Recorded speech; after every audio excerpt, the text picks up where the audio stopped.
Hello students, today we will start about a new topic, that is cytoplasmic inheritance. What is meant by cytoplasmic inheritance? The inheritance of characters that are controlled by some of the genes that are located in the cytoplasm.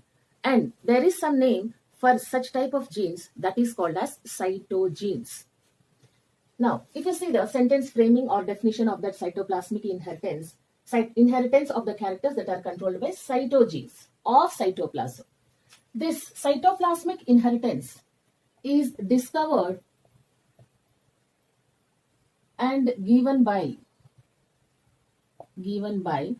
a person, that is Corens. Actually, this is one of the MCQ, and the cytogenes and plasmon terms are also MCQs I have seen in some of the practice books. Next, if we come to know what is meant by these cytogenes, these are located in the cytoplasm and they are called as cytogenes, also called as plasma genes, also called as extranuclear genes. Now, in a cell, in the total content of the cytoplasm, how much content of cytogenes are present or how many number of cytogenes are present, that total content combinedly is called as plasmon. The total content of cytogenes in the cytoplasm of one cell is called as plasmon. Then what about the name of genes that are present inside the nucleus? The total content of genes inside the nucleus are called as karyogene. Karyon means nucleus. Now, the inheritance of these cytogenes occurs by the female gametes or the female organism, because egg is having sufficient content of cytoplasm and cytogenes will be existed inside that. But in case of male gametes like sperms, there is very much negligible content of cytoplasm. Sometimes that may also considered as to be absent. So we do not consider the transportation of such type of cytoplasmic inheritance through the sperms or male gametes. Cytoplasmic inheritance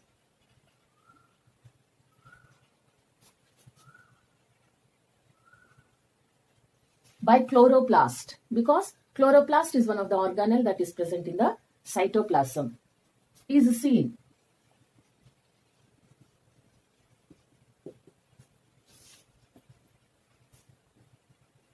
in plant called 4 o'clock plant. 4 o'clock plant. Now, 4 o'clock plant is also called as Mirabilis jalapa. Cytoplasmic inheritance with the help of mitochondria. It is seen in case of Gia maize plant.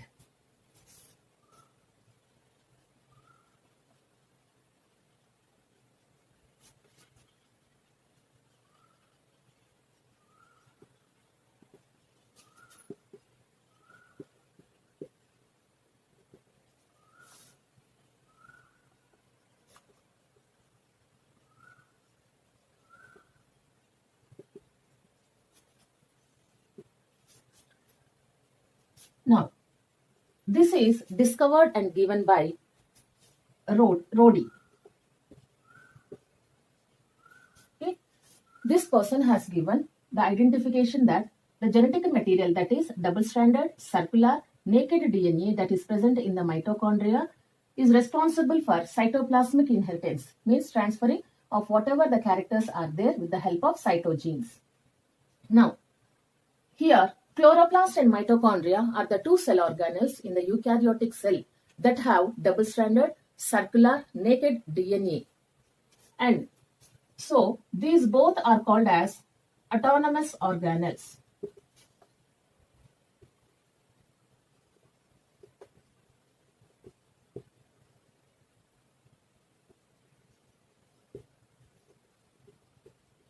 Means they have their own genetic information. If any repair or any further characteristic features are necessary for those two types of organelles, they can do by their own. Now, what are the other examples to study cytoplasmic inheritance? One example is, other examples are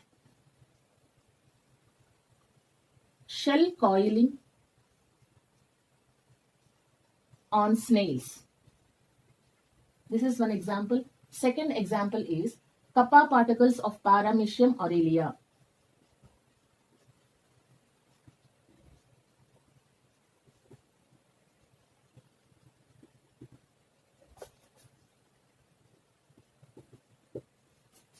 So let's see about these two types of examples also. But one is green colored branch, another one is pale green colored branch, third one is variated. Variated means different colored branches. Variated means some different types. So this branch has chloroplast, which is green in color. This pale green branch has leucoplast, which is colorless or white in color. Variated, this type of branch has chloroplast, leucoplast, and chromoplast. Now, what I said is, if a flower is produced from this branch and that flower's female gynoecium is there, if that is crossed with the pollen of this flower's pollen, but it don't know that it is crossing with that another type of branched pollen, then it will give out some different color. It can give either, since here female structure is from green color, it will produce only green colored branch again. Because we know that female gametes are having only cytoplasmic inheritance and pollen is not responsible for cytoplasmic inheritance.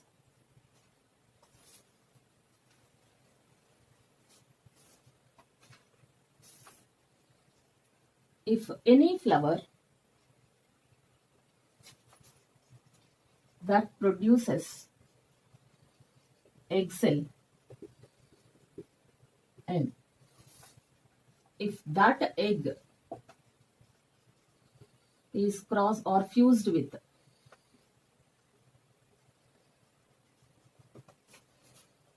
male gamete of unknown branch or unknown flower, then the obtained new offspring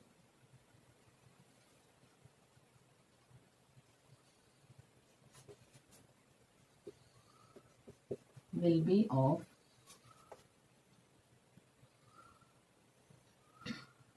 will depend on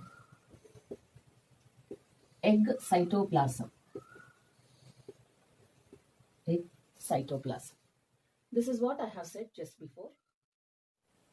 See, here, if when we have taken the egg from 3 different branches and we crossed with again another 3 different types of pollen grains from 3 different branches, then the obtained offspring in the next generation, it depends upon the characteristic features that are inherited from the egg. So when this variated flower or gynoecium from this variated branch, even it is fused with the pollen of green colored branched flower, then obtained will be of variated type only.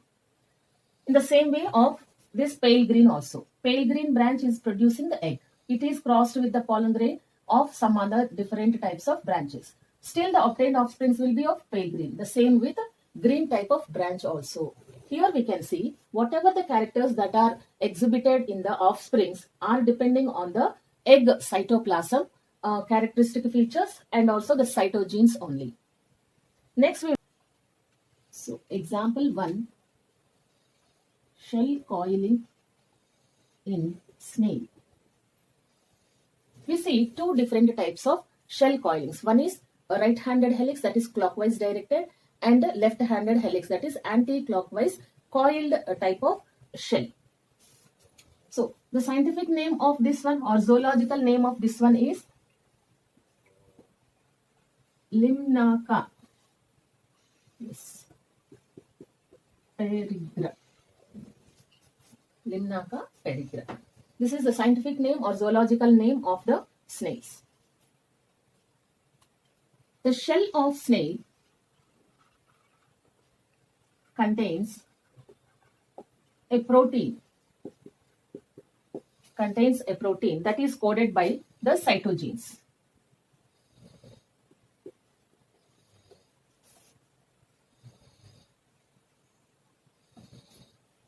So,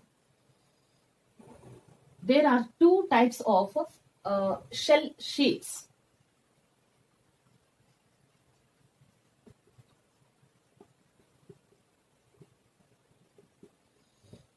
So, one is called as dextral sheet. Another is called as sinistral sheet. Now, what is meant by dextral shape? It is also called as right-handed helix or clockwise directed shell. Also called as right-handed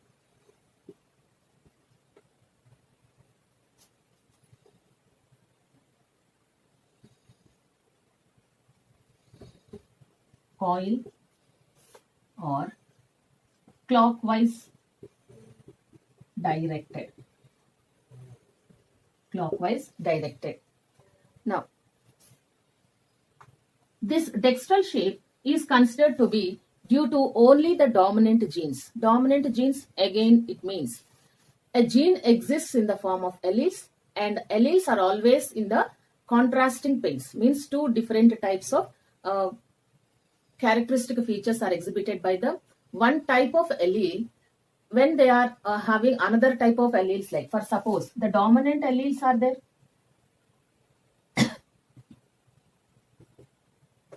Dominant type are there. When another contrasting type of their own, another type of allele forms are there, only this type are exhibited and these get suppressed. They are not exhibited. Then we are calling such type of genes as dominant genes. Now, what about this one? These, when they are suppressed in another allele pair presence, then they are called as recessive forms. So here, right-handed helix or clockwise directed shell of snail is considered to be due to dominant alleles.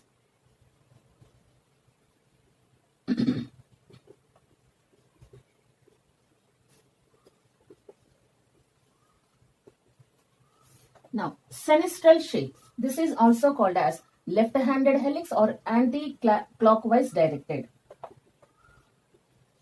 Left-handed coil form or anti-clockwise directed shape.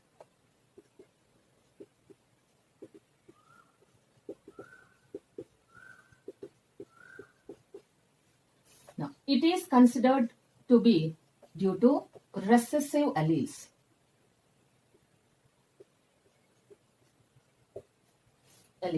And the snail that is having such a type of recessive alleles will not produce the protein that is responsible for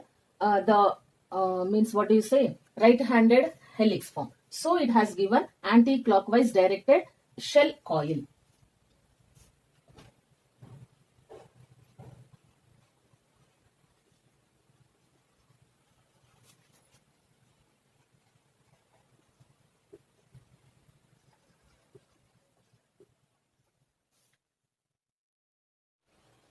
Next, we will see the last example, that is kappa particles of Paramecium aurelia.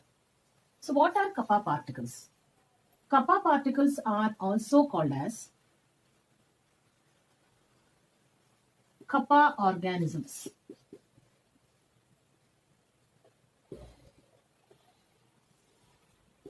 These are considered to be gram-negative symbiotic bacteria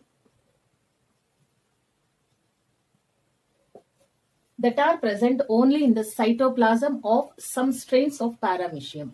Then we call such type of Paramecium as killer strains present in cytoplasm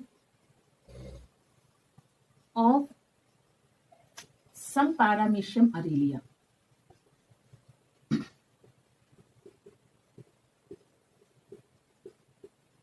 Now, when such type of paramecium aurelia, along with these kappa organisms or the symbiotic bacteria, that is gram-negative symbiotic bacteria, is present in their cytoplasm, and if such type of strains are released into water or whatever the medium that they are residing, then they produce a special type of toxin called as paramecin.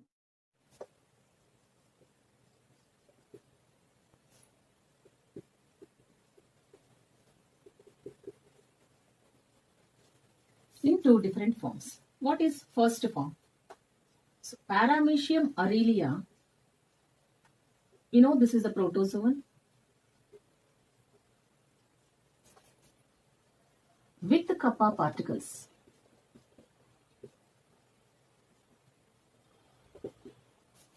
Is called killer strain. Second type, paramecium aurelia or any other species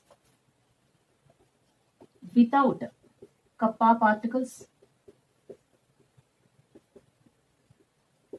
is called normal or sensitive strain.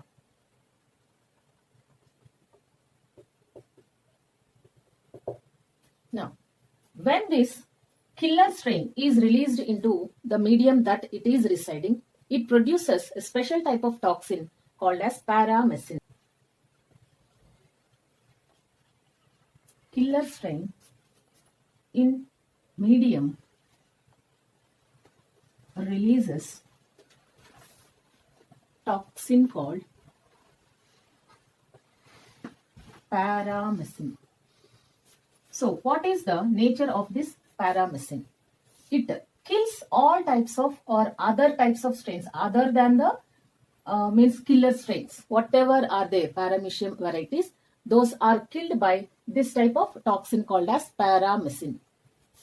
So, it kills other paramecium strains.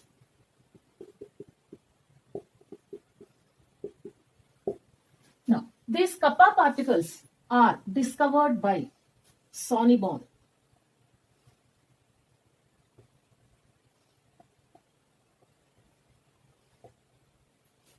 It is discovered by Sonneborn. Now, there is very important factor that we have to study about these killer strains, that this mode of transportation of kappa particles from killer strains to other types of strains and converting again them back to killer strains should be done within 3 minutes of conjugation. We know that the sexual reproduction of exchange of nucleus and the cytoplasm happens in case of paramecium only by the process of conjugation process.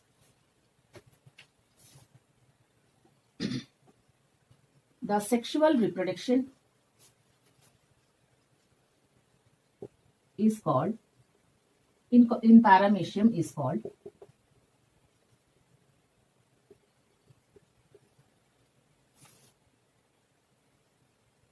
conjugation process. During this process, the exchange of cytoplasm and also the nuclear material happens, and during that time, sometimes the toxin is entering into other type of paramecium and killing the other strains. It is okay. At the same time, sometimes, very rarely, normal strains are also converted into kappa strains, means or the killer strains. Now, that conjugation should happen within 3 minutes of a time period. So, this cytoplasmic inheritance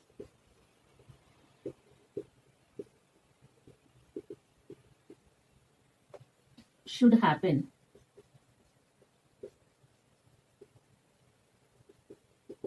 within less than 3 minutes. If not, the correct process of cytoplasmic inheritance may not happen, and the sensitive strain may be toxically prone to this paramecin type and can be killed. So this is about kappa particles. Next we will see about new topic, that is chromosomal theory of inheritance. Chromosomal theory of inheritance is given by Sutton and Boveri in the year 1902. Before that, microscope was not discovered, so that the studies regarding such type of chromosomal inheritance and all that is not that much advanced. So microscopes are discovered in 1902. Then only the studies regarding the chromosomal movement during anaphase of meiosis was done. Sutton and Boveri, they used this knowledge of chromosomal movement to explain Mendel's second law, that is law of segregation. We also know that law of segregation is universally applicable. And they concluded that this pairing and segregation of chromosomes led to the segregation of genes or factors. Factors is the term that is used by Mendel. Mendel also used the term called as element to represent the genes and that are carried by chromosomes. So these are already existed inside the DNA particles, which we call as genes now.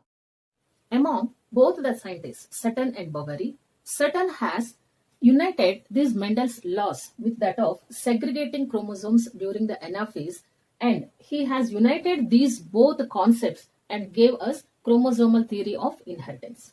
Now, chromosomal theory of inheritance is represented in diagrammatic form. We will see how one complete diploid cell, which is having two different types of non-allelic chromosomes.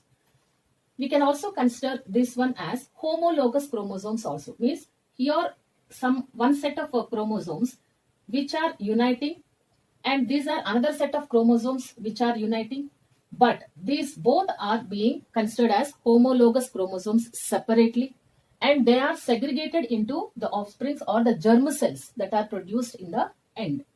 So we can conclude this first diagram as this is diploid with 2n condition and is a cell, means one complete cell, a cell that later forms haploid germ cells.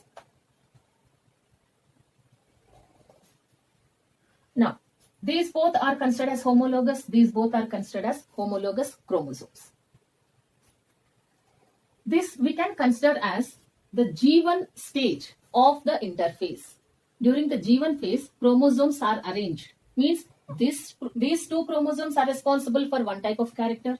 These chromosomes can be responsible for another type of character.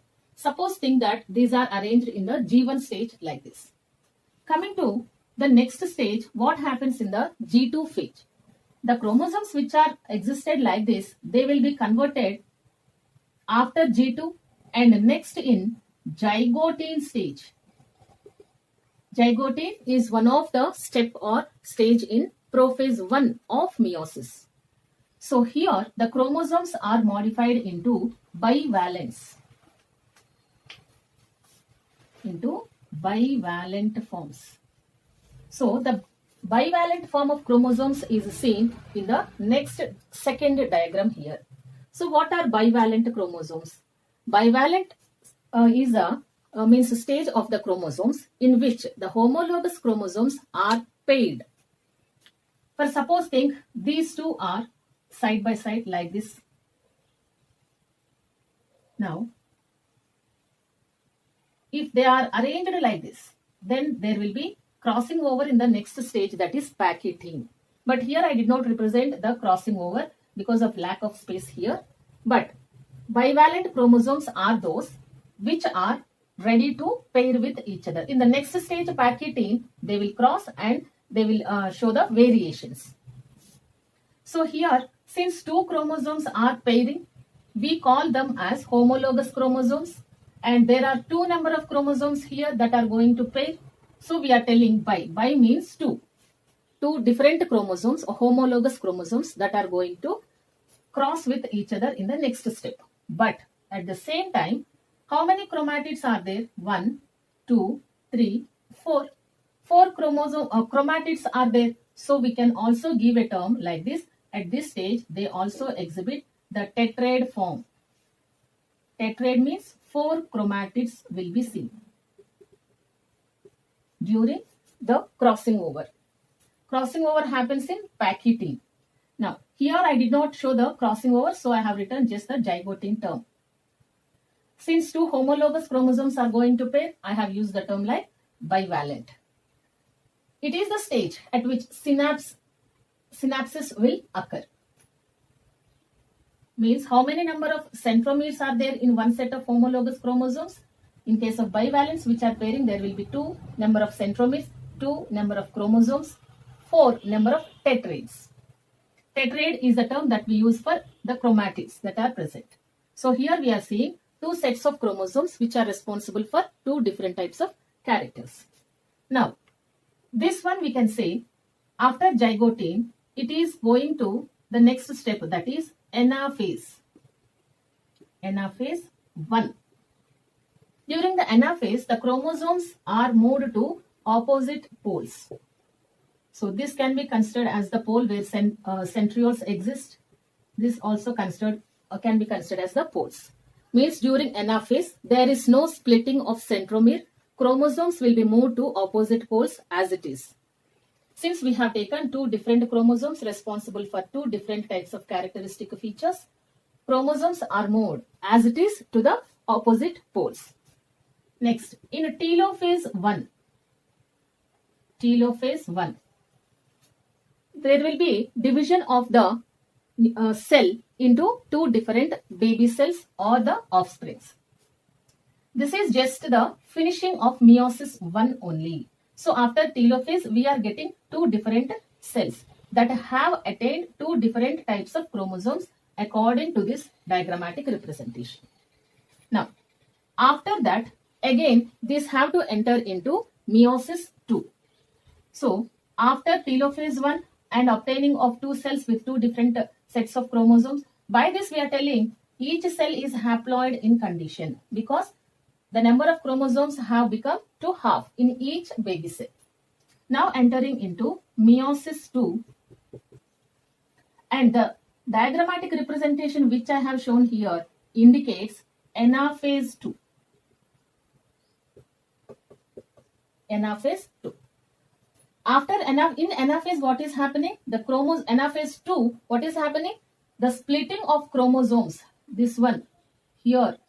The chromosomes is splitted according to the separation of chromatids separately vertically, and these are moved to again opposite poles. The spindle fibers will be dragging each the chromatid part towards the opposite poles. So this cell is represented like this and this cell is represented in this form. Now, when meiosis 2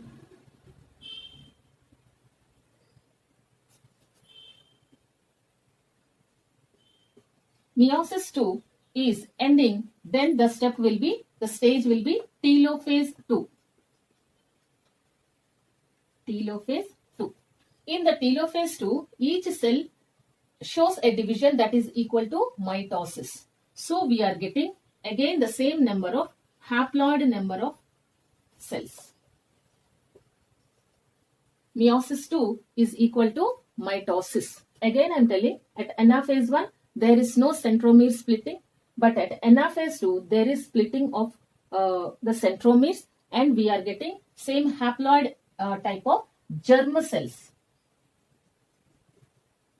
at the end. This total diagrammatic representation is according to your NCERT page number 82 page diagrammatic representation. So please go through these points. Whatever I have written the extra points here. We can also use a term like the type of chromosomes that are involving for the production of germ cells are nothing but considered as non-allelic chromosomes.